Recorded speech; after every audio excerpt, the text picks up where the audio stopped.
Vor ein paar Tagen habe ich bei mir in der Werkstatt diese alte Laterne gefunden. Ja, und ich habe nun vor, diese sommerlich mit Sukkulenten zu dekorieren. Meine Laterne hat jetzt eine Breite von in etwa 18 cm und die Höhe beträgt circa 35 cm. So, ich habe jetzt aber eine Laterne, da kann man nur das obere hier öffnen. Aber ich hatte die auch vorgestern, glaube ich, gereinigt und hatte dann auch festgestellt, man kann das Glas hier hinausnehmen. Und dieses Glas, das wird beiseite gelegt werden. Das werde ich nachher nicht mehr mit einarbeiten, weil ich habe sonst die Befürchtung, dass das hier innerhalb der Laterne für die Sukkulenten auf Dauer gesehen viel zu heiß werden würde. Und ich könnte mir auch vorstellen, das Ganze fängt an zu beschlagen. Okidoki, das hier könnten wir eigentlich auch jetzt erst einmal abmachen. Aber die ist schon richtig schön am Rosten. Ich mag ja sowas. Und ich habe jetzt hier Kakteengranulat. Das streue ich mir jetzt auf den Boden meiner Laterne. Das mache ich aber nur bis zu dieser Stelle, ja, wo, wie soll ich sagen, wo hier dieses Metall aufhört. So. Mal eben gucken. Wenn ihr so eine Laterne jetzt für den Innenbereich fertig machen wolltet, dann würde ich hier diesen Innenbereich nochmal mit Silikon abdichten. Nicht, dass euch das Wasser während des Gießens dann hinausgeschwemmt werden würde. Okay, hier ist ein bisschen Blähton, warum auch immer. Ein bisschen was kann aber ruhig noch hinein. Und meine Laterne, die darf aber auch ruhig noch mehr verrosten oder Rost ansetzen, wie auch immer. Wenn ihr das jetzt nicht möchtet, dann würde ich den Boden auch mit ja, irgendeiner Folie zum Beispiel abdecken, damit halt die Feuchtigkeit vom Gießen dann hier nicht noch weiter Rost verursachen könnte. Okay, jetzt habe ich hier so einen Ast, der stammt von einem, lass mich überlegen, von einem Rosmarin. Der wird hier zunächst schon mal eingearbeitet. Ich muss mal eben gucken, wie rum ich den gerne haben wollte. Weil ich glaube, oder ich könnte mir vorstellen, das Projekt könnte ganz cool werden. So. Mal schauen, ob wir den hier noch ein bisschen einkürzen müssen. Obwohl, der kann hier ruhig hinausschauen, dann ist das nachher auch schön stabil. Ne? So sieht das Ganze jetzt schon mal aus. Laterne kann jetzt beiseite und ich wechsle auch mal die Perspektive für euch. Oder ich kann es euch ja nochmal anders zeigen. Kleinen Moment. Wobei für euch geht es ja direkt weiter. Ja, so sieht das Ganze jetzt aus. Und ihr könnt natürlich auch einen anderen Zweig bzw. Ast verwenden. Das muss jetzt nicht unbedingt wie in meinem Fall Rosmarin sein. So, die kann aber jetzt beiseite. Und ich habe jetzt hier verschiedenste Sukkulenten aus meinem Garten. Das ist hier Hauswurz. Dann haben wir hier kriechende Fetthenne. Die Pflanzen, die hatte ich jetzt alle von den Mutterpflanzen einfach abgeschnitten. Und das sind hier auch noch so verschiedene, dessen Namen ich jetzt nicht kenne. Ja, das hier ist noch was, dann habe ich hier noch welche. Also wie gesagt, von denen hier kann ich euch jetzt leider nicht die Namen nennen. Das weiß ich jetzt nicht mehr. Das kann jetzt auch beiseite. Jetzt habe ich ja hier so kleine Töpfchen und die werden jetzt mit den Sukkulenten bepflanzt werden. Da fülle ich jetzt auch wieder Kakteengranulat ein, wobei ich jetzt gerade am Überlegen bin, wen ich wo drin haben möchte. Ich denke, die Hauswurz könnten wir ganz gut da machen, weil die hat auch relativ lange Wurzeln. Das würde jetzt hier für den Boden, wäre das ein bisschen zu knapp. Meine Töpfchen haben auch alle Abzugslöcher. Ansonsten, wenn das eure Töpfe jetzt nicht haben sollten, dann müsst ihr halt ein bisschen mit dem, oder etwas mit dem Gießen aufpassen. So, mal eben hier zurechtfriemeln. Ich fülle den Topf aber jetzt auch nicht bis bündig nach oben hin auf, weil sonst läuft mir das während des Gießens oder Wässerns hier alles wieder so hinaus, das Substrat. Okay, dich können wir schon mal beiseite stellen. Das müssen wir irgendwie selber überlegen. Die kommen nachher auf den Boden von meinem Kakteengranulat oder von der Laterne vielmehr. Die hier glaube ich auch. Das sind hier welche, die ranken so richtig schön hinunter. Von daher können die jetzt in die kleinen Töpfe hinein. Und die hier auch. Die kommt auch in den kleinen Topf. Und dann werde ich das jetzt mal ein bisschen für euch beschleunigen. Die haben auch alle schon Wurzeln angesetzt oder bekommen. So, dich könnten wir hier auch noch mit hinein. Ich glaube, ich habe mir zu viele abgeschnitten. Wobei bei der hier, da nehme ich jetzt hier diese untersten Sachen weg. Dann kann ich das nämlich in meinem Töpfchen besser versenken. Einfach so vorsichtig abfriemeln. Das wächst auch alles wieder nach. Ja, ne, so viel zum Thema, das wächst alles wieder nach.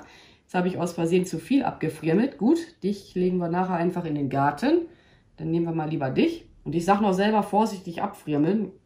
Ja, ne, kann dann halt auch passieren.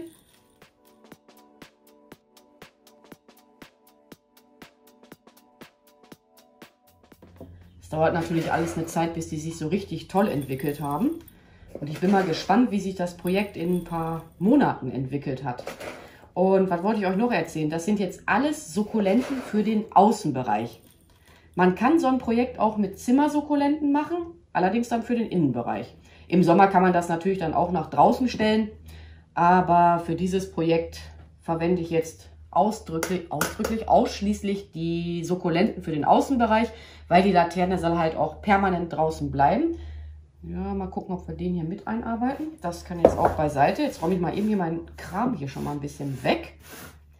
Ich habe mir jetzt überlegt, diese kleinen Töpfe direkt an meinem Ast einzuarbeiten. Ich habe jetzt bewusst erstmal einen leeren Topf gewählt, um euch das jetzt vorab mal zeigen zu können. So soll das dann nachher hier mit den bepflanzten Töpfen sein. Und an den Stellen, wo der Topf diesen Ast bzw. Zweig berührt, da werde ich auch noch sicherheitshalber etwas Heißkleber dran machen, damit das Ganze auch schön stabil nachher da drin bleibt. Und dann nehmen wir jetzt mal die Heißklebepistole. Bei dem zweiten kleinen Topf werde ich auch erst einmal den leeren Topf anhalten, um mir mal merken zu können, wo mache ich denn überhaupt Heißkleber dran. Alles, was da jetzt so hinunterläuft an Heißkleber, ist jetzt erstmal völlig egal. Das kann man nachher abfrieren, wenn man da zu viel von sehen sollte. So, jetzt will ich mal hoffen, dass das hier auch so klappt, wie ich das haben möchte. Uah. Muss aber zugeben, ist ein bisschen friemelig, die Aktion. Ja, und jetzt halte ich mein Töpfchen so lange fest, bis ich halt merke, der Heißkleber ist halt fest geworden. Eben Lucky. Ja, ich habe die passenden Stellen erwischt. Aber ich glaube, im Laufe der Zeit sieht das mal richtig cool aus, wenn diese Sukkulenten so nach unten hinweg wachsen.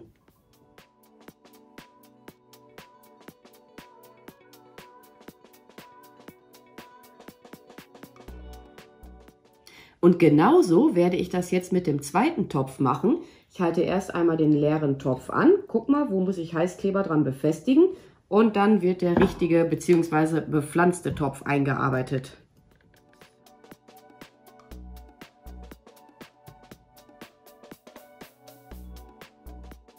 An der Stelle könnte jetzt noch etwas Heißkleber sicherheitshalber dran. So. Ist auch nicht schlimm, wenn man den Heißkleber etwas sieht. Stört mich jetzt zumindest nicht. Ne, da unten ist eigentlich alles gut. Mal eben gucken. Ne, so kommen wir nicht dran. Da oben nochmal.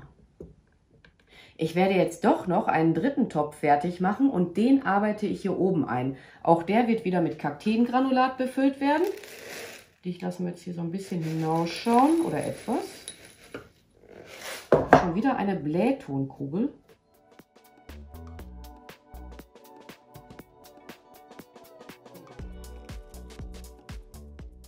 Die Hauswurz werde ich jetzt doch nicht mit einarbeiten, aber die anderen Sukkulenten, die hier noch auf meinem Arbeitstisch liegen.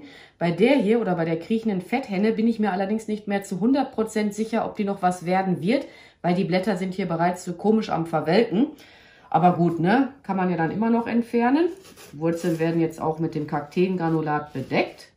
Jetzt nehme ich mir einen Stein hinzu, um das Ganze hier schon mal zu beschweren, damit die mir hier nicht umkippt.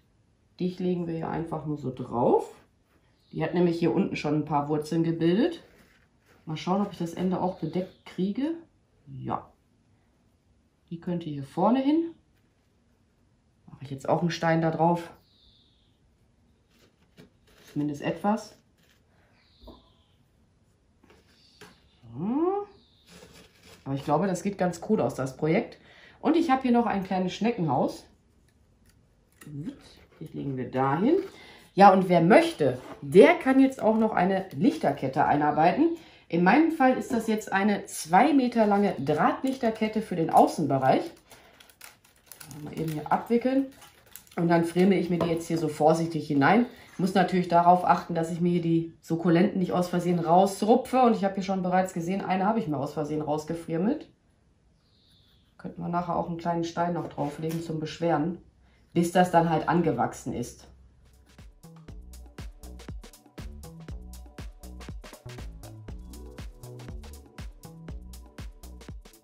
Also noch mehr werde ich jetzt an meiner Laterne nicht einarbeiten.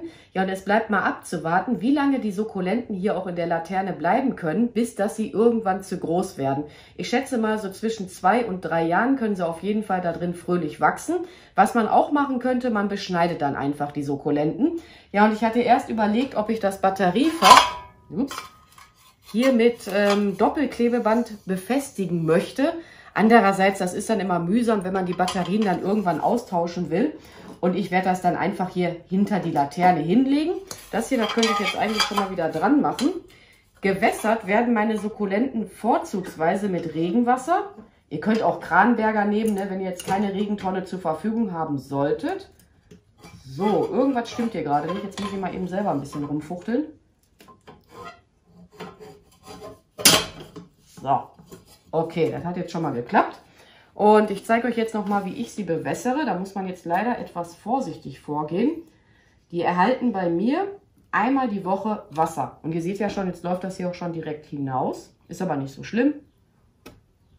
Ja, und ich habe es ja schon vorhin erwähnt, irgendwann mal, wenn ihr nicht möchtet, dass die Laterne weiterhin Rost ansetzt, dann diesen Boden erst mit einer Folie zum Beispiel bedecken und wenn das für den Innenbereich ist, die Ränder der Laterne von innen mit Silikon abdichten.